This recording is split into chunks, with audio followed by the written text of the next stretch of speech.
So what's up, kumusta? Ayos ba tayo dyan? So nandito tayo ngayon sa May Rusi, San Rafael branch para sa update natin. At nakita din natin itong kulay yellow. Maiikutan natin to kasi last time, nakita na nga pala natin to sa Baliwag.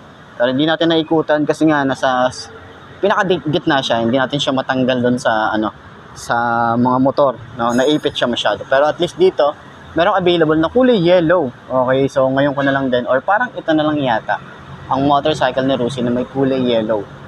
So sa ibang mga brand or ibang unit nila rito, halos wala nang masyadong yellow. Ito na lang yatang si Rusi Fashion FI. So tara, ikutan din natin to. Alamin na rin natin yung presyo niya at yung specification para at least meron kayong idea kung ano nga ba ang meron dito sa motorcycle. So tara, ikutan na natin to. Ayos na ayos na. I wake up to a little bit of drool on my pillow, feel like it's gonna be a bad day. Yeah, I'm tired of shit, and the coffee ain't hit yet, damn, ain't that great. I don't wanna go to work, cause my boss is a jerk, and I'm not even that paid. I need a change in my life, cause I don't feel alive, and there's nothing that makes me happy. Hold my beer for a minute, I'm about to quit my job, cash in for a ticket. I'm going on a trip, and I don't plan to visit.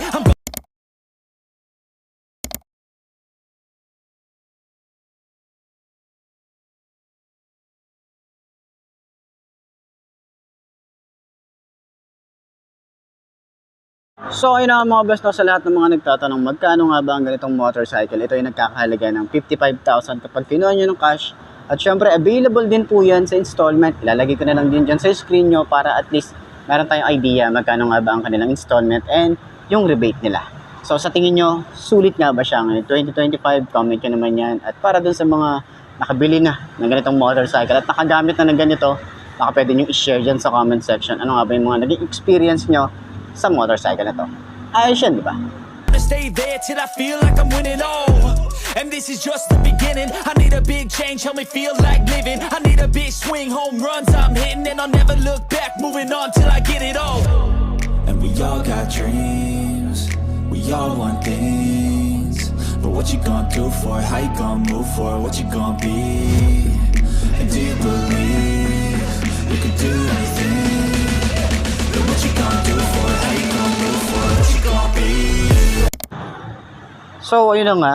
So sa mga bagong manonood natin na ngayon pa lang napanood tong Rusi Fashion FI, meron tayong kulay yellow dito at nakita na rin natin nito yung kulay white, cyan, black. Meron tong red pa. Okay, yung red pala hindi pa rin natin na bibidyohan, pero yun na nga, yung kulay yellow dito sa harap natin is ito na lang talaga yata yung may kulay yellow ni Rusi na talagang mga colorway ngayon nila rito. Halos karamihan hindi na sila naglalabas ng kulay yellow. Pero yun nga, sa 5 to nakagaya ko at merong gustong bumili ng ganito at nagtatanong dyan, okay ba yung Fashion FI? So dahil nga FI na siya, meron tayong option, pwede tayong mag-carb, meron tayong FI. So ayun, upuan na natin. Okay? So sa mga nagtatanong kung pwede siya i-long ride, pwede naman tong i-long ride. Okay, 125cc naman to. 125cc, pwede natin tong i-long ride. Hindi man ito yung sobrang bilis na 125cc na makikita nyo sa daan, pero ito yung motorcycle din na kaya kang dalhin sa point A to point B. Okay, so kung hindi ka nagmamadali sa daan, chill ka lang naman, pwede na ang isang to. Papababae, lalaki, pwede to. Okay? So, yan, magaan yung motor, kaya naman nating abutin, hindi naman tayo nahihirapan. Yan, itsura natin. Tapos ang lambot ng shock dito sa likod, shock sa harap, maganda rin. Yun, turning radius, hindi siya ganun kalawak, pero saktuhan na to. Yan, saktuhan na siya para makaliko tayo at maka-U-turn tayo. Gulay board, malawak din, malapad, and then may pa tayo rito, space pa para sa ating legroom. Yung ating OBR, malawak din yung uupuan niya. Ayan, so yung lambot ng upuan, goods naman. Makapal din yung foam. Tapos maganda rin yung foam dito sa rider. So kahit sa mga long ride, short ride tayo rito, maganda to, no? So yun lang naman ang ating agenda para dito sa ating Rusi Fashion FI. So sa mga naghahanap nito, available na rin dito sa may San Rafael branch. Puntahan nyo na lang, lalo na yung mga malalapit dito sa San Rafael. So, ayun, Comment nyo naman sa baba, kamusta nga ba ang Rusi Passion, lalo na dun sa mga nakagamit na. Share nyo din sa comment section, di ba? Para at least malaman ko yung mga nag-experience nyo. Para at least ma-share natin sa iba. Okay? So, center stand, iyon. Goods naman. Madali lang siya yung center stand. Ayos.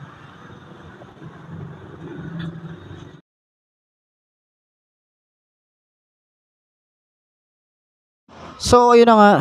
Meron sila ritong ilang kulay ba nandito? Parang ito lang yatang isa. Meron pa bang isa? Ano pa bang iba? Parang nag-iisa lang pala to.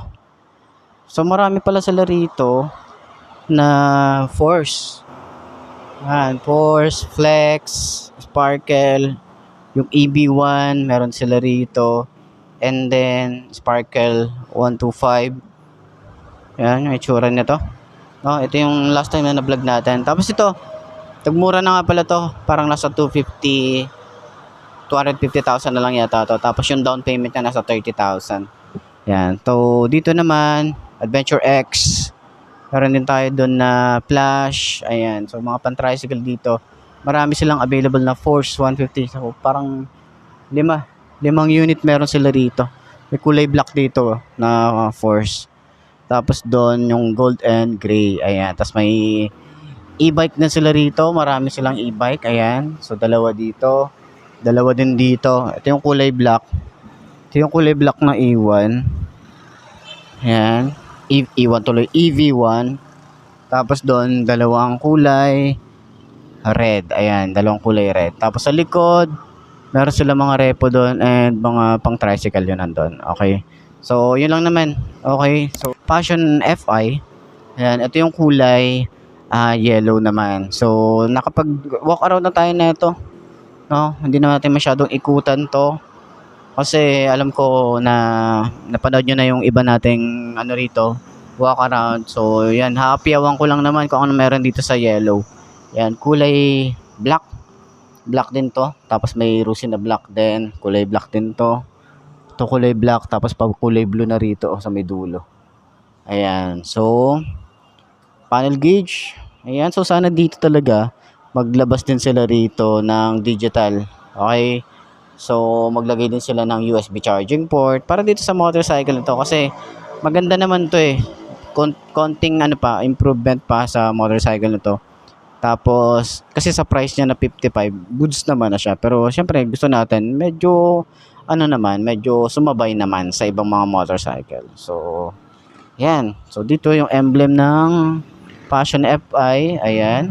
And then, naka-air-cooled, naka-drum brake, naka-front, yung front niya is disc brake. And then, naka-taillight is LED rin. So, halos lahat naman ng ilaw na ito is naka-LED na rin. Ayan. So, dito naman, pang gilid niya, meron din tayo ritong kickstart din. So, naka-mono shock. Ayan, maganda yung shock na ito kasi mas malapad na siya. Ayan. So, wala rin tong side stand kill switch. So, sana lagyan din nila. Okay, and sana maglagay din sila ng kahit combi brake. Pero magaan naman na yung motor, okay naman na to. So, hindi naman siya ganun kabilis. Kaya siguro no need na rin talaga na lagyan ng combi brake. Pero sa safety features naman, kasi medyo may nakikita ko nag-upgrade na to. Talagang dinadagdagan nila or yung panggilid is nag-upgrade talaga sila rito. So, yun lang naman, no? Para dun sa mga gustong kumuha ng ganito ang Passion FI, puntahan nyo na lang yung pinakamalapit na Rusi sa branch or Rusi branch dyan sa lugar nyo. Ayos yan. So, yun na nga mga best, no? Ito na ba ang motor na babagi sa'yo? Kung ito na nga ay markahan mo na at mag-subscribe ka na sa aking YouTube channel. I-click mo na rin yung notification bell para updated ka sa lahat ng videos na na-upload natin.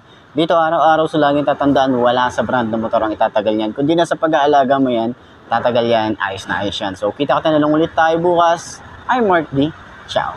Maraming salamat sa inyo. Babush. Haha.